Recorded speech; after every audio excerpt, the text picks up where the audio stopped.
Hi, everyone. Welcome back to the Now Reality podcast. And today we have, again, the lovely Kaci Duke. She's with Insights, and she's also been through many different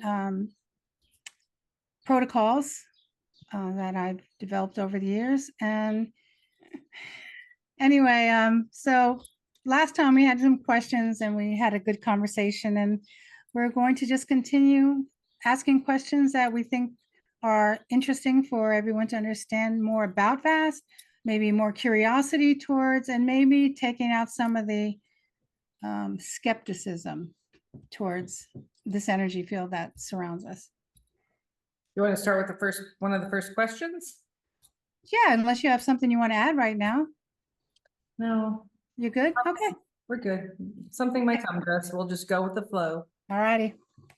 All right. I like this one. How do we use vast vibratory fields to help with emotional depression or distress? Well, so vast is a space of infinite knowledge, which you can take and make an experiential understanding, which becomes wisdom, right? That's how I understand it, and that's how I teach it. When you are emotionally upset, it's hard to separate the brain, how you think, versus how you feel. And sometimes you'll feel a certain way, and the brain will think you're feeling that way for something that's happened in your past, right? So your subconscious rolls around in your brain, but your consciousness is now. It's right now. So let's say you had a trauma happen. One of my personal traumas when I went through the house fire. Okay. Do you want to do that? Yeah, I'm fine with that. All right. So Kaci had a house fire, a totally destroyed house fire. Everything, her personal stuff, everything, just a big house fire. And the trauma that she had for that would be deep cutting because it goes back to how she was brought up and she was adopted. So she had a life of in emotions, abandonment. There's an abandonment issue that comes with every adopted child. This is just a fact. But to lose your house then through a fire, that's re-abandonment. But between the time you were brought to a couple, whoever took you in, to the fire, you had experiences of being stronger in yourself and understanding you went past that feeling of abandonment because you built a family, you built a house, you brought kids in, adopted kids. You did all this showing the strength and the change of your emotion towards that trauma. And now you have a fire. And all of that is in your body and it's clicked back up because we don't get rid of emotional debris. We get rid of the thoughts. We can move the thoughts, but the emotional part of it, that's not going anywhere. It can diminish, but it's there to save you. Every experience you have is how you move forward in life because it's your new wisdom. And your subconscious knows if I do this, this is going to happen. And that's what happened for you from the adoption till before the fire. So now the fire is in place. And all of that feeling in you is triggered up, and your mind is thinking, oh no, we're back there again. That they left me. They left me. I have nothing. So your trauma would take a really deep dive.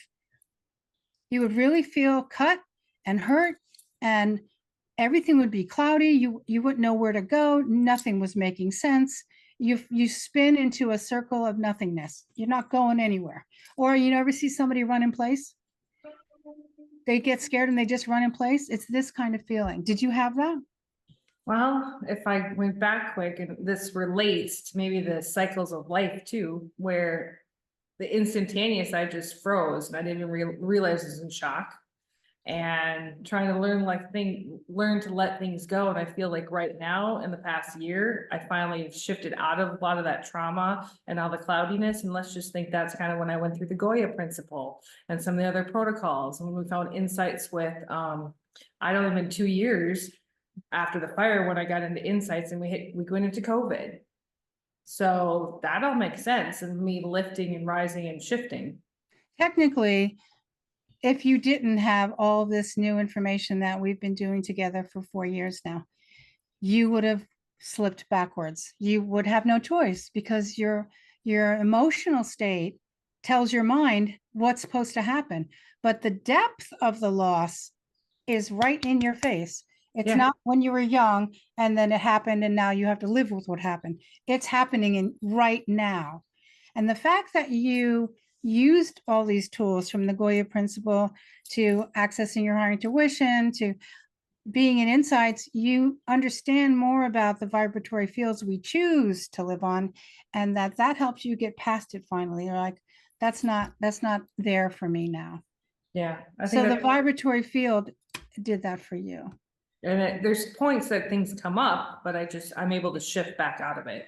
Even Right. like, Exactly, because why? You have proof that that will work if you do that. And your subconscious that wants to save you all the time also says, well, this is what happened before. No, this is what happened recently. And that will supersede the past. That's why the past doesn't really exist. The now exists. So when you have that fire, all of your emotion of the past still existed. It never was dealt with. And there it was. And then now I meet you, the fire happened. Here you are in a new location. All these crazy turmoil things happen to you. And we're working out how you can lift from them and let the emotional body understand, no, we're not there. We're here. And that's what you've done. yeah, That's what you've done. So vast holds all the different vibratory fields, and every field you hit has information on it. So depending on what you're seeking and how you're bringing yourself up, because you've had sad moments, but then when you have the good ones, and like when you painted that beautiful painting and that woman came out and you didn't see it, your joy on your face when you saw that woman that you painted in this painting, you were like, and I was like, look at her, and that it's me. And I'm like, yeah, it's you. yeah. Emerging from that which had no definition anymore. And there you were. Yeah. That field, that vibratory field is high, and in it is kind of like ways, we'll say ways to deal with an emotional distress. And you took them, incorporated them, Yeah. and you changed. I like that. Good analogy. People can relate to all that. Mhm. Well, we all have Right. traumas for sure. We all have dramas and traumas. Every single living person has them. Even people from the family say, I had such a great life. I had such a great childhood, because that's what you're remembering. But there are things that are not great, and everyone has them. It's just the way it is. And if you ask this next question, you could say, why do we keep finding ourselves in the same situations through life? Yeah, we do tend to spin the same things if we don't learn from them. If we don't learn lessons from them, then we have to repeat. I mean, as far as I understand, we are here to fix, help heal, lift, recreate in a joyful way, everything, but starting with you. You have emotion, which doesn't exist anywhere. It's here. Humans have a very specific gift, and that is emotional quality. Feelings are like inner knowings, and we were talking about all that the other day too. We all have that inner knowing, and do we listen to it? Yeah. But when we don't, then we feel like our life just keeps cycling. And you'll actually, I know you've met people like I have, because they've been in insights, who keep cycling back into the same place. They talk the talk, but they're not walking the walk. Or they talk the talk and they walk for a short time and they get all this greatness happening. And then it's like being on a diet. I can have a cookie now. And all of a sudden, vibration doesn't work that way. When you drop out, you drop out. You don't just get to take a little blip, you drop out. And getting back up is more work than dropping out was. You want to kind of like stay even keel. And when you do that, all these dramas and traumas that make you repeat, they don't have a hold on you anymore. They don't pull on your emotions anymore. You get to go past them. And then you'll go into whatever our next lesson is, but it's not the same one. And that's tiring, Kaci. That tires the psyche, that tires the emotional body, that tires your life here. People just are tired. And so when Well, you're 70, you're beat. it's funny because even like this morning I went to breakfast and I met a friend. She was just out and she was like, she realized she had to slow down and shift because she wasn't listening to her inner knowings in her body, and ailments were coming to her again. And she's just like, You know, you have to take that time so that you can be higher, be happy, enjoy, and you'll realize that, at least I realized that, life is just more pleasant and you have the right people surrounding you. So you being somebody who is choosing a higher vibratory field, you're choosing it, Kaci, where Choosing. before you were waiting for it to happen or it didn't happen. And then getting you back onto choosing it. Look, it takes time. Yeah. Everybody has to learn in their own level and they have to be okay with going backwards. But staying backwards, that's not what we do. And that's a good thing, because there's points I still fall down, you fall down, and we get back up, but choosing is the right, I like how you word that. Yeah, it is. It's like people tell me that they're grieving the loss of somebody. There's the understanding of the loss, but grief itself is a choice. You can feel they're being gone, but you're actually mourning what you used to get from them. It's not you're mourning them. If people would take that from the beginning, like, this is my father, and he treated me like this, he took care of my bills, he did all this stuff for me, and he's dead now. Oh my God, I miss my father. No, you don't miss your father. You loved him, you care. What you're experiencing is the loss of what they did for you. It's not the loss of them. And this is so hard for people to understand. So they feel bad that they feel that way, so they grieve longer. That's all a choice, but it's also them not getting better, them not trying to vibrate higher. They're choosing not to. We'll see. And I didn't know you at the time my dad passed away, and I've told you this story, but like, I think it was 97 he passed. But I remember just I was okay that he passed. He had some difficulties in life, but I remember driving back from my town in North Dakota, and I just saw everything light up, and the sky and the sun and the clouds and all that. I just knew he's okay. That's great. And from there, I'm like, I always just knew he's with me. I cried a little bit, but from there, my mom and my brother and my family, it's like they couldn't understand why it wasn't so much grief. And I mean, I was in my 20s then, so I mean, I must have picked up something, from, my experiences. And I was like, he's in a better place and he communicates with me all the time. But people don't shift in that. So I don't know if there's anything that helps them or think differently about that. That just came to me. Well, listen, we've had people that have lost their parents in insight. They want to stay where they are because that sorrow, that deep hurt, they like it. Yeah. That's what they want. They want to feel that ache, because if they don't, they think they're doing whoever died a disservice, which makes no sense. But it's what they're taught. We're taught you have to mourn and grieve your parent. You have your brother. Oh, you have to mourn and you can't find a place where they can talk to you. It's not. It's not taught. And we just talked about entanglements and people coming and people going and people in death. And I think the same thing, there's some people in my life that might be going to the next, side later. But at the same time, I think about that. There'll be a little sadness and grief, but I know that I'm going to get signs. I know I'm going to hear from them. I know I'll be able to communicate. But it's like, I agree with you. You just said it. It's like letting people think about that differently. So maybe when that happens, they try. For you, you'll be in that state because you're working that way now. You are choosing your life. And the more people that understand that life totally is a choice, that it really is all in your hands, and you can be the happiest person or the most miserable, you can choose it. Even if something happens to you, you still have a choice on how you're going to react. All reactions are emotional and all of them are owned by us. Yeah. Good point. All right, let's go check out another question here. So okay, we'll go into why are the naysayers so angry when other possibilities are presented? Yeah, well, this happens a lot with me because I'm talking about vast and its possibilities and its ability for you to be able to get information on your own. The naysayers don't like it because they've been taught there's only one way to go to get information or to get help, or who you beg forgiveness to. So they don't want to be taught something else, because even if they're having trouble with that concept, even if they've found their own difficulties in that concept, they are steadfast because they've been told if you don't do this, you will go to hell. If you don't do this, you will die a horrible death. If you don't do this, you'll kill your mother. She'll feel horrible. Everything is about nothing. There's nothing about you as a person. It's about you being under the guise of something else. So the Well, naysayers have a really difficult time just understanding I am only promoting that whatever you believe, you truly believe, is a key to more, not stop it.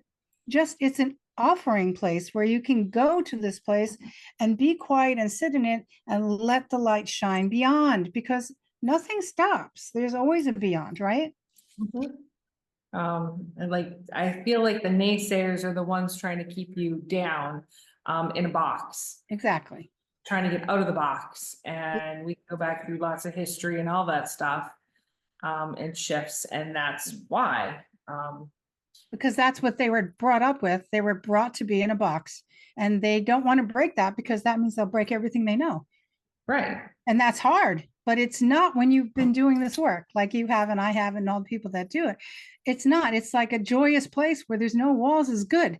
The freedom is an expansion allows you to have more, not less. And maybe that leads into, what about creation? So everything I talk to you about is my experience and understanding based on my experience, my knowledge turned into action, and here's the result. Just so we're set up. Vast is a place I have known for my entire life. I just didn't know its name. I've been around and understanding this concept of perception or feeling forever. And it was only through COVID that I really saw, oh, here's the big picture, like you're gonna die, and here's the gray part. It's like, so it was only in this moment that I really understood I wasn't afraid at all. There was no fear, but there was a knowing, get up. There was a no, you're not, you get up, get up. And my life allowed vast to become the word and not be afraid to speak on it. It took a couple of years more to not be afraid to speak on it. And now it's better, thanks to you and Robin and Nancy and Denise and other people that have said, yeah, let's try it. And they've all had experiences with it and they're doing well, or they're finding out the difference of their life now versus before. So creation existed. There's a huge creator, not one, but creators that have done whatever they've done, because life's a progression. There's no standing still. So if you believe that, you can't believe there was one thing that happened and we're living in it. It's not possible. It means that you should sit there and never move because the thing is done. Your body's done. You made it. You got a brain. Now just sit there because you're done. But you're not done. You keep moving and changing, expanding, and understanding differently. Creation does not stop. Science is proving the amount of creation changing all the time. The universe is changing all the time. So there's no way we who are of that same makeup have not changed with it. It's not possible. So is there one creator, or is there creation that keeps moving and evolving and changing, and we're in that too? That's the one I'm with. Makes me wonder, because I'm like, we were talking like, is there a creator? But then creators within the vast space you speak of, I mean, creators, could people help understand the creators? So creators to me is just all the different varying levels that we are able to access. As it expands, we can rise higher. So we can have more information from every living being of anywhere, aliens too, that we can have the access points if we are our best, most joyful and kindest self. But this came up in a conversation. Someone was really, really angry. And in their anger, they wrote the most magnificent song. And it just came to them, but they were so angry. And I said, so you're showing me how angry they were. Yeah. I said, are you passionately angry? And they said, yeah. I went, passion, joy, emotion, high-end emotion is going to move you up levels. that anger that he had, that passionate anger that brought that song right out, is the same thing as reaching in with joy, because vast doesn't know emotion. We know emotion. Vast doesn't. So the creators and the creation and everything comes back to us. We are the mini universe. We are the quantum field. We are it. Everything that we're made of is found in the universe. The universe is made up of the same molecules. I even put it on insights on the insights on Facebook, because it says we're made of this and the universe is made of this. You are the universe, and just boxed. You have a little box around you right now. So creators are us and whatever we're working with. That makes sense. So that kind of leads to like maybe a succinct answer, like the concept of the universe versus vast. How do they differ? The universe is a space that we see. We see stars, we see lights, we see planets, we see asteroids, we see galaxies because they're filmed. You know, their telescopes go far. We see the moon. We see that. Vast is a vibratory field. We don't see it. We sense it. We lift to it. We reach it. We envelop it. It envelops us. It's not away from us. It's right here. It's right with us. But it's all vibration. It is not a visual per se. Like, oh, I'm going to go sit on Mars. No, we're not. But am I going to resonate to a level that goes higher into a black void? Perhaps, if that's what you want. So it's a choice to be higher, and the universe is right in front of us. It's this gloriousness that surrounds us, but it's a visual. And with the visual, makes what's coming to mind at the moment is like we talked about the vibrational levels, and everyone, you could Google and see the pictures between vibrations and levels and colors, and then what comes to mind is like the selvaggio sounds and bringing your life higher with that. I don't know if there's something you could say on that for people. Well, absolutely. Sound lives on vibration fields. It just does. Sound and geometry, which is the symbolicness, they all kind of have a symphony or an orchestra together. Anytime you listen to music that makes you happy, that vibratory field is one you resonate with, and it brings you up. But listen, there are songs that you used to love that, yeah, they don't affect you the same way anymore. You know, they're okay. I liked them, but I really like this one now. So that's showing your changes, your decision to move into a different place. But and on that sound is a vibration. They run on vibrations. They don't just like flop around, or they wouldn't have any value. There would be no highs and lows. The solfeggio sounds are known from, all the monks would sing and tone in these sounds. And what were they trying to do? Find the stillness points where they could then expand from. And that today they still do that. So sound is crucial for living a good life. And just putting it on the background while you're working, see, try that. It makes a difference. I tell people to put music on. Put music on. Don't put on music that is very quiet when you're trying to have a joyful day. Put something with a beat, something that makes you want to dance, something that makes you want to sing, something that when you, as soon as you hear it, you go, I love that song. That is the joy that if you surround yourself with that more, your whole life and everyone around you will go so much smoother, and you'll be sleeping better. You'll be eating better. You just naturally want to stay in that state. And you know, that state does not have food in it. Then I have what? Food. You're not shoving things in your mouth because there's no emotional debris. You are just in joy. That doesn't mean, oh, I need a cake now. No, it's the opposite. When you drop back down, oh yeah, now I'm hungry. But you don't do it when you're in it, right? When you're really singing or whatever, do you say, oh, I'm so happy, I want a pretzel?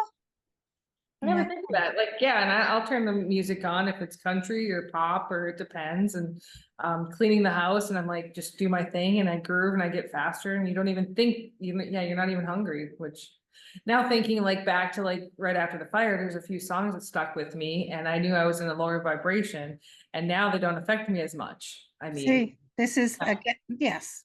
Yeah. But the food concept with music is something that is never explored, but it is a simple answer to people not overeating. Okay, people say drink water. Yeah, that dilutes the electrolytes in your system, which can cause a problem. But if you dance, if you go for a walk, they're telling you all these movements striving forward, but do it with sound. It's a whole nother world, Kaci, and you can do it sitting on your couch if you wanted to, and Yeah, you'll have that. which is kind of cool. And this is from Vast. This is information from Vast. And no one's talking about it. So you heard it here first. Just saying. All right, so there's a few others maybe as we talk through things. So we were kind of going in with the universe and other stuff. So you kind of pinpointed on different beings, but what about aliens? And are there any? Yeah, of course. Okay. If we think we're the only life form, that's pretty incredible. It's incredulous even. There's no possibility that we're it.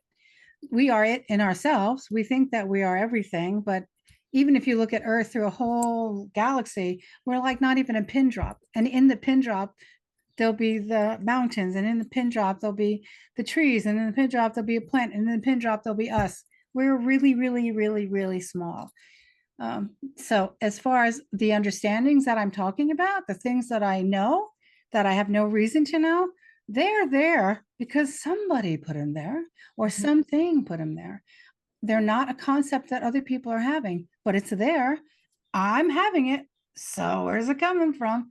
And the alien, the word alien, it's it's not like the ghoulish things they show on the horror shows. It's not like that at all. I mean, an alien energy, foreign means foreign to us, can appear and disappear right away. It can be with you and go. It's a curiosity. And if there were aliens that wanted to hurt us, they would have done it by now, because we have no defense for something like that. But I do think that there's a lot of gathering of information and a lot of leaving. I think that that's been going on forever. And the field around the earth has that. Visitors have come and go, and this is what they were thinking. This is what they were doing. They left their mark. We can reach into that.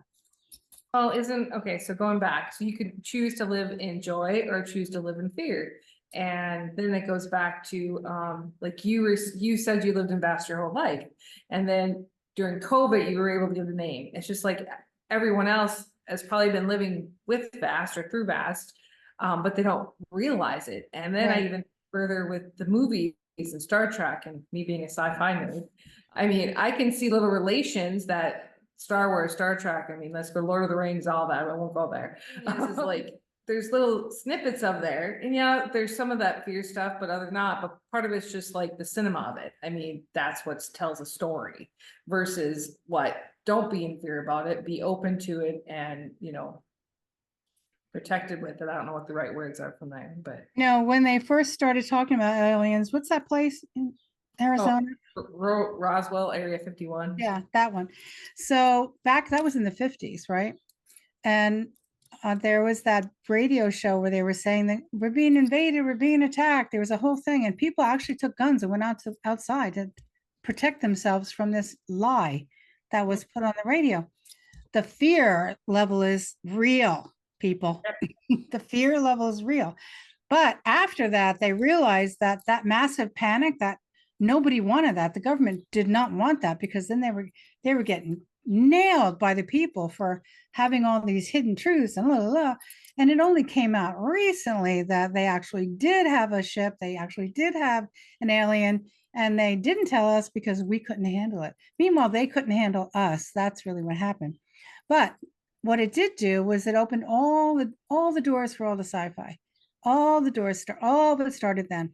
And the ability to think beyond here and reach higher, and the joy of, oh my God, what are we going to uncover? You're going to hit the alien stories. They're there. They just took it down, and they created from it, but they created from emotion as well. Like the Star Wars, all these things worked really well for masses because they could relate on some level because they've touched on it before, or the fear of their ancestors touched on it when they saw this. The relationship of oneness shows up everywhere. So an alien is you. Yeah. Nothing to fear. You can't possibly think they don't exist anyway. I mean, if you just look at your life, you're not it. We're not it. Yeah. No, and it's interesting. So yeah. Here's something. Lady says, or you say, it's what they fear that drives their anger. So maybe this leads to that. Can you speak in this? So, so fear is an interesting word. Fear of living your life, fear of birth, fear of how you're going to live, how you're going to make money, fear of taking care of somebody else other than yourself, fear of taking care of yourself, fear of knowing that you are the most important person in this entire world. And if you're not the most important person, then you will wreak havoc on your life. There's a fear to that. People are afraid to admit that. They're afraid to do that because it's selfish. It's not done. God's it. You have to beg. You have to fall under the guise of whatever you've been taught. That's all fear, right? Those are all fears. But when you let go of the fear, even if it's small steps, a small step, and you realize that, oh, there's a bright light that's the fear is on top of, and it's shining this way for me. Oh, and you lean towards that until the next fear, and you peel that away, and there's another light, and you lean towards that. You're actively choosing to not let fear run your life. But it is a hard word. In death, as I am fearless towards death, I know that there'll be a moment in there where I will say, oh, maybe I could go back, but you can't. But having the right people with you, holding your feet and saying I'm there, even if you don't answer them, but you just know it, then you have that final umbilical cord break where you go like you came. Which is And I don't remember the entire question because I just went off on a tangent. So we were just talking about how fear drives that, and we talked about how fear can drive anger. But I think from prior, that's why I brought it up, is because that was one of the questions. But we were talking about how fear and shifting through it, and that there's moments we have fear, but trying not to be in it and be in the unknown and be in the now versus, letting that fear drive your anger and choices. And I think you said that earlier, that we have to choose. that's right. And fear is a driving force because the unknown is scary.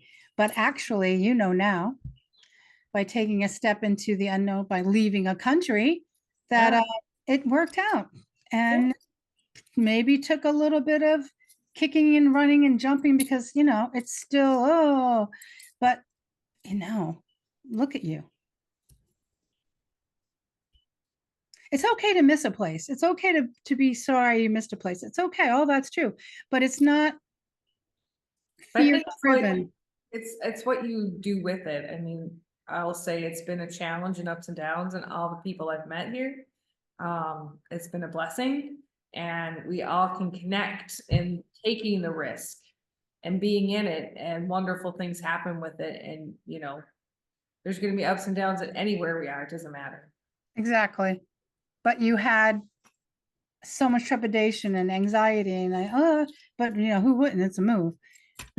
But then 6 months later, still a little bit itchy. 8 months later, a little better. A year later, yeah, it's not so bad. But I still miss. That's your mind, ego talking, survival. That's not Kaci now talking. Kaci now talking is saying, I'm in the sun. I have light. My daughter's happy. My relationship's better. All these things are happening. I miss where I was. It just kind of falls by the wayside. Right. It was the fear. It was the reason for the fear. And now your fear isn't there. So now it's got to fall off. That emotion will fall off. And that's what's happening. And when you come and visit, you will understand more. I think that's what I'm getting at, because that's what a lot of people say after they've been here a little while and they go back. You get that shift. And that's what I think. That's what I feel like I'm going to receive when I go back for a few months. Yeah, definitely it's going to happen. And I think even for me, where all the places I've lived and now left, like when I left the States, I didn't have this. I was coming back 2 or 3 times a year to visit. But when I left to come back here, that was hard. This is my home country and it was hard. Man, it was really hard. It was a rough go. But do I want to go back to where I was? No, because I did it. I know what it's like. I know where to go. I know everything about it. All those countries are fantastic. Now, where am I looking? Mexico, Costa Rica. I'm looking at this other part, a Native American side. I'm looking differently because that's what I'm doing now. That's time. But before it wasn't even in my consciousness. Now it is. So I'm okay. I said to myself when I came back here, I was like, oh my God, I have to reinvent myself again. Yeah. Again. Like, But anyway, yeah, it's just about saying, what are you really afraid of? What's really the fear, you know? and I can think of our daughter who's 17 now, and she fought it way worse than me. And even now, I mean, she still misses the States and stuff, but at the same time, she's like, I can see the shift in happiness, and now she's expanded to think globally, worldly versus just in our own little place where we were before. Right. It's all good.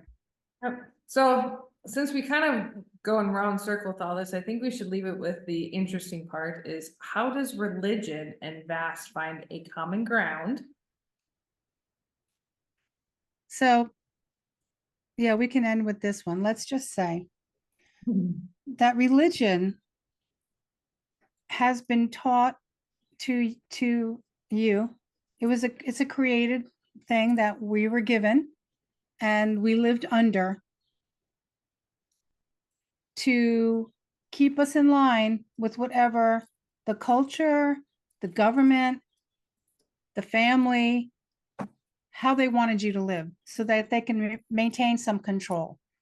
So there is good things about control, and then there's not good things about control. When you're little, don't put your hand in the fire because you're going to burn it, and then we're going to have to go to the hospital. You may lose a finger, and you do it anyway.